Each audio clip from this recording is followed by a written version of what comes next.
अगर आप भी चाहते हैं साल 2020 में बीएड करना, तो सभी लोग चाहते हैं बीएड करना, ठीक है। तो आप भी चाहते हैं, हम भी चाहते हैं बीएड करना। लेकिन दोस्तों आप लोगों को पता है कि बीएड के बाद आप क्या कर सकते हो? पता है आप लोगों को? नहीं पता होगा। आफ्टर बीएड में क्या क्या जॉब स्कोप है, और जॉब स्कोप के साथ में किस किस क्षेत्र में हमको मेहनत करनी चाहिए। क्योंकि अगर आप 1 लाख रुपया खर्च कर रहे हो चीज़ पर, 1 लाख रुपया, 1 लाख से अधिक समझो 2 लाख रुपया खर्च कर रहे हो, 2 साल का बीएड, 4 साल का बीएड, 1 साल का बीएड, इतना कोर्स कर रहे हो, तो करने के बाद में आपकी जॉब स्कोप क्या होगी? आफ्टर बीएड आप क्या कर सकते हो? जॉब स्कोप क्या है? बीएड के बाद आप क्या कर सकते हो? ये आपके मन में प्रश्न बहुत ज़्यादा होगा। तो दोस्तों आज के वीडियो हम लोग यही बात करने वाले हैं, इसी टॉपिक पर, कैसे क्या होगा और कैसे कर सकते हैं, ठीक है दोस्तों। तो हे गाइज, मेरा नाम कुमार झा है, आप मुझे जानते हैं। जल्दी से अगर सब्सक्राइब नहीं किए जिसमें आगे पॉइंट को, तो कर दीजिए। मैं आपको ऐसी ऐसी अपडेट हर समय देता रहूँगा। तो आइए दोस्तों शुरुआत करते हैं बीएड के बाद क्या कर सकते हैं। तो फ्रेंड्स सबसे पहले दोस्तों यहाँ पर देखो, बीएड के बाद क्या कर सकते हो, इसको समझने के लिए फ्रेंड्स हम लोगों को समझना पड़ेगा कितने टाइप के शिक्षक पाए जाते हैं, मतलब कितने टाइप के शिक्षक होते हैं, ठीक है। तो देखो समझते हैं। तो सबसे पहले दोस्तों होते हैं, आपको शुरुआत करते हैं एकदम बच्चा लेवल से। सबसे पहले दोस्तों होता है प्राथमिक शिक्षक, ठीक है। उसके बाद होता है अपर प्राथमिक शिक्षक, उसके बाद होता है जूनियर अध्यापक, उसके बाद होता है इंटरमीडिएट अध्यापक, उसके बाद भी दोस्तों होता है एक स्नातक अध्यापक, ठीक है। स्नातक अध्यापक आप बोल सकते हो, उनको बोल सकते हो। तो इतने टाइप के जो शिक्षक होते हैं अपने पास मौजूद होते हैं, और ये सभी के सभी शिक्षक आप बन सकते हैं बीएड करने के बाद। जी हाँ दोस्तों, आपने सही सुना, आप ये सभी के सभी बन सकते हैं शिक्षक, पढ़ा सकते हैं बीएड करने के बाद। आप देखो यहाँ पर सबसे पहले मैं आप लोगों को एक शंका दूर कर दूं कि अगर आपके मन में ये शंका है कि बीएड करने के बाद मुझे जो है सो जॉब मिल ही जाएगी दोस्तों, तो इस बात गारंटी मैं नहीं दूंगा। क्योंकि दोस्तों जॉब पाने के लिए भी थोड़ा बहुत बीएड करने के बाद, कोर्स करने के बाद भी आप लोग को मेहनत करनी पड़ेगी। अगर आप ये सोच रहे हो बैठे बिठाए कि बिना जॉब किए, मतलब कि बीएड करेंगे मेरे हाथ में जॉब रहेगा, इस बात की गलत फैमिली अपने पास से निकाल लो। आप देखो मैं समझाता हूँ। देखो होता क्या है कि बीएड के बाद आप इतने टाइप से बन सकते हो। अब भाई होता क्या है, प्राथमिक से समझो। देखो जो भी स्टूडेंट या फिर जो भी टीचर जो है कक्षा 1 से लेकर 5 तक पढ़ाते हैं, ठीक है, कक्षा 1 से लेकर 5 तक पढ़ाते हैं, उनको बोलते हैं प्राथमिक शिक्षक। और दोस्तों आप बीएड के बाद ये बन सकते हो। 1 से लेकर 5 तक पढ़ाने में पहले क्या था दोस्तों कि डीएलएड के बाद, डीएलईडी करने के बाद ही आप बन सकते थे प्राथमिक शिक्षक। डीएलएड पे ही बन सकते थे, लेकिन दोस्तों आप बीएड वाले को ये मौका दिया गया है, इसमें आप बन सकते हैं प्राथमिक शिक्षक। कक्षा 1 से लेकर 5 तक में बन सकते हैं, ठीक है। अब देखो यहाँ पर एक होता है अपर प्राथमिक शिक्षक, इसमें कक्षा 6 से लेकर 8 तक आप पढ़ाओगे, ठीक है। ये आपको प्राथमिक के थोड़ा ऊपर अपर प्राथमिक शिक्षक, ये भी आप बन सकते हो बीएड के बाद में। प्राथमिक शिक्षक भी बन सकते हो। प्राथमिक शिक्षक बनना है तो आप डीएलएड किए हुए हो, डीईएलईडी किए हुए हो तो भी बन सकते हो। लेकिन दोस्तों आप किए हुए हो बीएड तो भी आपका प्राथमिक शिक्षक में आपको जॉब हो सकता है।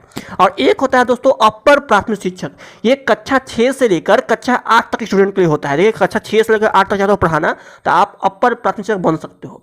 दोस्तों होता है दोस्तों जूनियर अध्यापक, ये क्या होता है समझ लीजिए। ये दोस्तों कक्षा 6 से लेकर 10 तक क्लास जो बच्चे होते हैं, कक्षा 6 से पूरा के पूरा 10 तक, उसमें जो बच्चे पढ़ाते हैं वो जूनियर अध्यापक कहलाते हैं। तो ये भी आप कर सकते हो बीएड करने के बाद, ये भी आप बन सकते हो। दूसरा दोस्तों होता है इंटरमीडिएट अध्यापक, इसमें दोस्तों आप 11th और 12th पढ़ाओगे, ठीक है फ्रेंड्स। इसमें आप दोस्तों 11th एंड 12th पढ़ाओगे। और दोस्तों लास्ट में होता है स्नातक अध्यापक। ये क्या होता है दोस्तों, इसमें दोस्तों आप ऑनर्स पेपर को पढ़ाओगे, ठीक है। इसमें दोस्तों आप लेक्चरर बन जाओगे, ठीक है, ऑनर्स पेपर को पढ़ाओगे। तो दोस्तों ये बात आप समझ गए होंगे कि अपने आसपास इतने टाइप के जो है आपको टीचर अवेलेबल होते हैं, ठीक है। आप देखो एक टीचर और होता है वो केंद्रीय विद्यालय होते हैं, ठीक है, केंद्रीय विद्यालय के लिए एक टीचर होते हैं दोस्तों। तो उसमें भी दोस्तों आपको एक होता है केंद्रीय विद्यालय का टीचर, जो उसका अलग वैकेंसी निकलता है, सब कुछ उसका अलग निकलता है। लेकिन दोस्तों वो भी इसी कैटेगरी में शामिल होता है, यही इस क्लास को पढ़ना पड़ेगा। तो आप यहाँ पर ये चीज़ समझ गए होंगे फंडा कि आप बीएड के बाद में कितने टाइप के शिक्षक बन सकते हैं। तो आओ मैं दोस्तों सबसे पहले आपको एक बात और क्लियर कर दूं कि दोस्तों अगर आप चाहते हैं प्राथमिक शिक्षक बनना, तो अगर आप डीएड किए हुए हो या फिर डीईएलईडी किए हुए हो, डिप्लोमा कोर्स किए हुए हो, तो भी आप प्राथमिक शिक्षक बन सकते हो, ठीक है फ्रेंड्स, इसमें भी बन सकते हो। लेकिन दोस्तों आप जूनियर अध्यापक ये सब चीज बनने के लिए आपको बीएड करना पड़ेगा। अब देखो बीएड का फुल फॉर्म होता है बैचलर ऑफ एजुकेशन, ठीक है, बैचलर इन एजुकेशन। आपको एजुकेशन क्षेत्र में बैचलर डिग्री प्राप्त करना, उसको बोलते हैं हम लोग बीएड के क्षेत्र में, उसको हम बोल सकते हैं। तो आप बिना बीएड के हुए ये सब चीज नहीं बन सकते हो। अगर आप चाहते हो इंटरमीडिएट पढ़ाना दोस्तों, तो इंटरमीडिएट पढ़ाने के दोस्तों आपको बीएड भी होना चाहिए को पढ़ाना, तो फ्रेंड्स प्लस आपको बीएड भी होना चाहिए, ठीक है। और बीएड के अलावा दोस्तों आपके पास एक पीजी डिग्री होना चाहिए। जब तक पीजी डिग्री नहीं लोगे तब इंटर में आप नहीं पढ़ा सकते हो। उसी तरह दोस्तों ये सब भी है, आप बिना नेट कैलिटर पढ़ा नहीं सकते हो, ये सब रूल्स इसमें चलती है। तो आप दोस्तों आप यहाँ समझ गए हैं फंडा की शिक्षा की क्या फंडा होती है। दोस्तों अब आते हैं कि जॉब की क्या स्कोप होती है। मैं मान के चलो मैं बीएड कर लिया, मैंने ये सब के लिए मैं हो गया एलिजिबल, बीएड करने के बाद मैं एलिजिबल हो गया, तो अब जॉब की क्या फंडा होती है वो मैं समझाता हूँ इस वीडियो के अंदर। तो फ्रेंड्स यहाँ देखो, तो सबसे पहले आपको ये समझना पड़ेगा, मैंने आपको बता दिया कि प्राथमिक शिक्षक क्या होती है, जूनियर क्या होती है, इंटरमीडिएट क्या होती है, केंद्रीय विद्यालय टीचर क्या होती है, मैं समझा दिया। अब देखो दोस्तों, जब दोस्तों आप बीएड कर लोगे तो आपने ये तो समझ लिया कि हाँ ये प्राथमिक होता है, जूनियर होता है, अध्यापक होता है, उस क्षेत्र में हमको नौकरी मिल सकता है। लेकिन दोस्तों आपको ये समझना पड़ेगा कि उस क्षेत्र में घुसने के लिए, जाने के लिए आपको कौन कौन सी एग्जाम देनी पड़ेगी। देखिए दोस्तों, अगर आप चाहते हो यहाँ पर बनना, आपको प्राथमिक शिक्षक अर्थात कक्षा 1 से लेकर 5 तक चाहते हो पढ़ाना, प्राथमिक शिक्षक दोस्तों फ्रेंड्स, तो आपको टीईटी एक एग्जाम होता है। ठीक है, ये दोस्तों क्या होता है, ये आपको हर साल आपको कभी अप्रैल में, तो कभी जून में, तो कभी अगस्त में, ऐसे ये इसकी वैकेंसी निकलती रहती है। तो एक टीईटी एग्जाम होता है फ्रेंड्स, वो टीईटी एग्जाम आपको एग्जाम देना पड़ेगा। उसमें एक कक्षा 1 से लेकर 5 तक पढ़ाने के लिए टीईटी एग्जाम क्वालिफाई करते हो तो आप दोस्तों प्राथमिक शिक्षक बन सकते हो। ठीक है, प्राथमिक शिक्षक दोस्तों आप काफ़ी आसानी से इसके तहत में बन सकते हो टीईटी एग्जाम देकर फ्रेंड्स। ठीक है, तो दोस्तों एक तो ये हो गया कि आप यहाँ से बन सकते हो। दोस्तों ये जो फॉर्म है टीईटी वाला, वो सिर्फ बीएड वाले दोस्तों नहीं, वो आपको डीईएलडी वाले जो किए जाते हैं, डीएलड वाले वो भी भर सकते हैं डिप्लोमा कोर्स, या फिर डीएड किए जाते हैं वो भी भर सकते हैं, या फिर दोस्तों आप किए हुए हो बीएड तो भी आप भर सकते हो। तो इतने वाले जो है टीईटी एग्जाम में क्वालिफाई कर सकते हैं, भर सकते हैं। तो आप इसके तहत 1 से लेकर 5 तक पढ़ाओगे।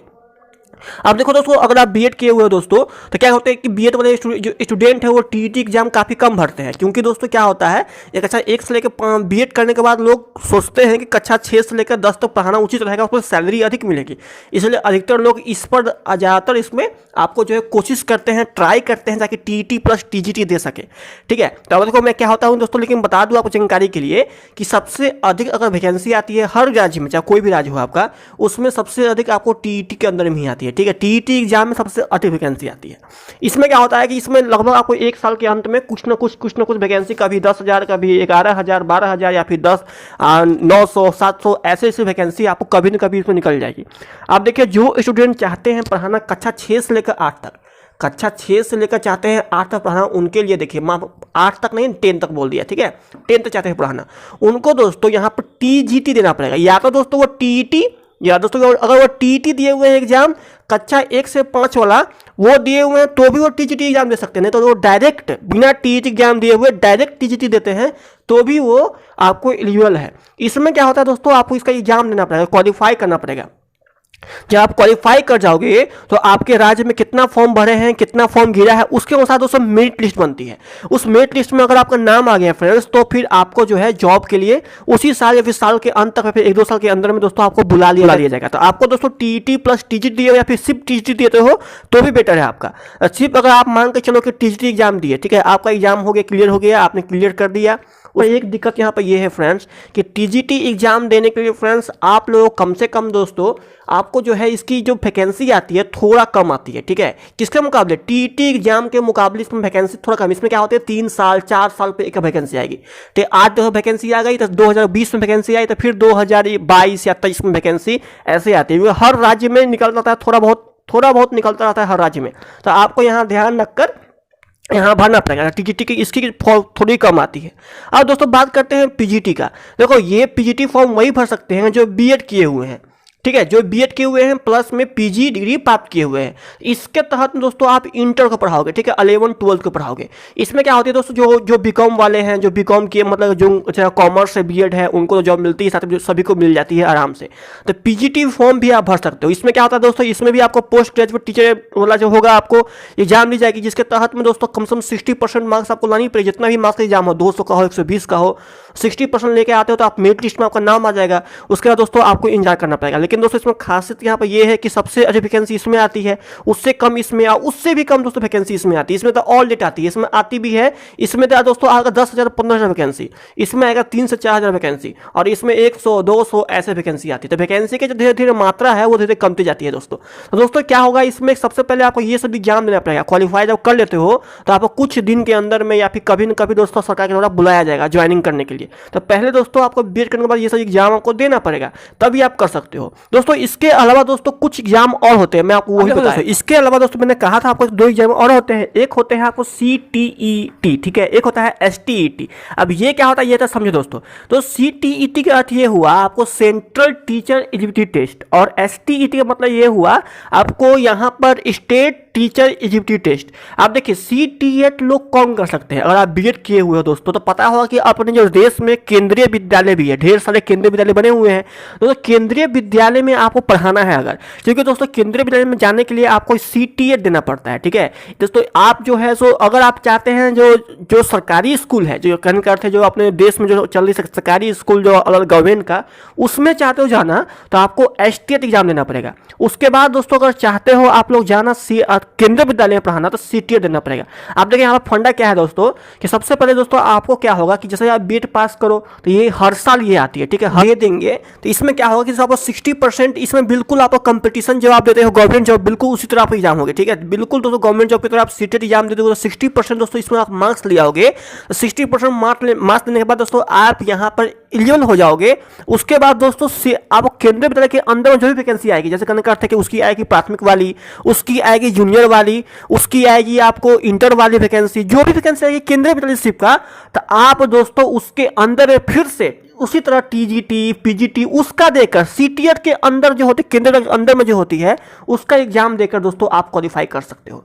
और दोस्तों यहाँ पे ये फंडा है, अगर आप सोचते हो कि केंद्रीय विद्यालय एग्जाम दे दूँ डायरेक्ट TGT PGT का और वहाँ से मैं जॉब पालूँ, नहीं दोस्तों, सबसे पहले आपको CTET आपको जो है क्लियर करना पड़ेगा। आप अगर CTET क्लियर कर लोगे फ्रेंड्स, उसके बाद दोस्तों जो उनका अलग अलग हर साल वैकेंसी निकलेगा उसके अंदर में, केंद्र के अंदर जो निकलती है वैकेंसी, वो करने वो जाओ के उसके अंदर में, तो आपको TGT और PGT एग्जाम देकर तब आपको यहाँ पर जॉब मिलेगा। थोड़ी लफड़ा है दोस्तों, अगर मिल जाएगी दोस्तों, सबसे अधिक सैलरी इसी की होती है। आप ये समझो, कहने का अर्थ ये है कि आप जिस तरह BED पास करोगे तभी तो आपने ये सब एग्जाम दे पाओगे, बिल्कुल उसी तरह दोस्तों। तो पहले आप CTET पास करोगे, उसके बाद ही दोस्तों आप ये सब एग्जाम दोगे केंद्रीय विद्यालय के लिए सिर्फ। और दोस्तों अब आते हैं स्टेट लेवल का। अगर आप चाहते हो स्टेट लेवल एग्जाम देना तो स्टेट जो होती है आपको प्राथमिक निकलती है, जूनियर निकलती है, सब अलग अलग वैकेंसी निकलती है। तो उसमें वही सेम कंडीशन दोस्तों, पहले आप STET पास करो। जब तो पहले आप अगर स्टेट पास कर लेते हो, इसमें भी आप मेरिट लिस्ट बना के अपना पास कर लेते हो, स्टेट पास कर लेते हो, तो जो भी स्टेट लेवल में जो भी एग्जाम फॉर्म आएगी, मतलब जो भी आएगी TGT वैकेंसी PGT की, तो उसके अंदर ये क्षेत्र है बीएड के बाद जॉब पाने का। तो अगर दोस्तों आप सिर्फ बीएड पर ध्यान दे रहे हो तो पहले आपको ये सब जानकारी होनी चाहिए कि अगर बीएड कर भी लेते हैं तो फिर कितना बड़ा राह मुश्किल है। और आप ये अभी तो सोच रहे हो कि बीएड करने के बाद हमको तुरंत जॉब मिल जाएगा, तो दोस्तों यहाँ पर थोड़ा थम जाओ, आपको ये सब थोड़ा पार करना पड़ेगा। आप देखिए यहाँ पर क्या होता है, एक यहाँ पर स्कोप और होती है बीएड के बाद जॉब पाने, वो दोस्तों होती है प्राइवेट जॉब। ठीक है, वो क्या दोस्तों होती है, आपका प्राइवेट जॉब होती है। अब देखो प्राइवेट जॉब में क्या होता है कि वहां पर आपको STET CTET ये सब नहीं खोजता है फ्रेंड्स। उसमें क्या है, आपको प्राइवेट में फ्रेंड्स आपका एक्सपीरियंस खोजता है। मान के चलो बीएड कर लिया और किसी स्कूल में पढ़ाए हुए हैं, अच्छा खासा पढ़ाए हुए हैं फ्रेंड्स। अगर आप जाओगे बहुत बड़ा स्कूल में तो आपको देखेगा एक्सपीरियंस, इसके पास बीएड के बाद भी इसके पास एक्सपीरियंस है पढ़ाने का, तो फ्रेंड्स आपको आराम से रख लेगा और आपको 20 से 25 हज़ार का सैलरी तो वो आपको आराम से प्राइवेट जो है आपको कॉलेज स्कूल ये सब दे ही देगी। तो ये भी एक स्कोप होते है दोस्तों। लेकिन दोस्तों ये जो होता है क्षेत्र दोस्तों रिस्की होता है, क्योंकि ये गवर्नमेंट के तरफ नहीं होता है, ये आपको जॉब कभी न कभी जाने की डर इसमें बनी रहती है। तो अगर दोस्तों आप बीएड कर रहे हो तो इसके बारे में जानकारी होनी चाहिए कि अगर आप अच्छा टीचर अच्छा पैसा कमा सकते हो तो कमाओ। लेकिन दोस्तों जो मिनिमम जो पैसा कमा सकते हो आप, मतलब बीएड करने के बाद स्टार्टिंग में अगर आप बीएड कर लिए, बहुत आप बड़े प्रोफेसर बन गए, तो आप तो 1 लाख 1.5 लाख के मंथली कमा सकते हो, उसमें कोई मंथली नहीं। 1 लाख 1.5 लाख 2 लाख का मिलता है प्रोफेसर को। लेकिन दोस्तों शुरुआती दौर में दोस्तों आप बहुत कमा पाओगे, तो 20 से 25 हज़ार से ज़्यादा आप नहीं कमा पाओगे। फिर 17 से 18 हज़ार रुपया भी मिलता है किसी किसी को, और किसी किसी को 5 से 6 हज़ार रुपये मिलता है। ठीक है, जो प्राथमिक शिक्षक वाले हैं उनको 5 से 6 हज़ार रखा गया गया है। किसी को 17-18 रुपये मिलता है और जो पढ़ाते हैं इंटर को उसको 20 से 25 हज़ार तक उनको आराम से सैलरी मिल जाता है। तो यही शुरुआती जो सैलरी होती है वही होती है, धीरे धीरे पीएफ डीएफ मिलकर पैसा आपको धीरे धीरे बढ़ते जाता है दोस्तों। तो बस दोस्तों आज की वीडियो में से इतना ही, और अगर आपको ये वीडियो अच्छी लगी दोस्तों तो वीडियो को लाइक कीजिएगा, शेयर कीजिए, सब्सक्राइब कीजिएगा दोस्तों। अगर आपको अच्छी नहीं लगी तो आप नीचे कमेंट भी कर सकते हैं दोस्तों। अगर आपको किसी और टॉपिक पर चाहिए वीडियो, किसी और टॉपिक्स पर आप नीचे कमेंट कर सकते हैं, मैं बिल्कुल दोस्तों बना के दूंगा। तो बस दोस्तों आज की वीडियो इतना ही, मैं कुमार झा लेता हूँ विदा। जय हिंद जय भारत, सब्सक्राइब करना मत भूलना और नीचे आपको सर्विस डिस्क्रिप्शन में लिंक दी हुई है। Good bye.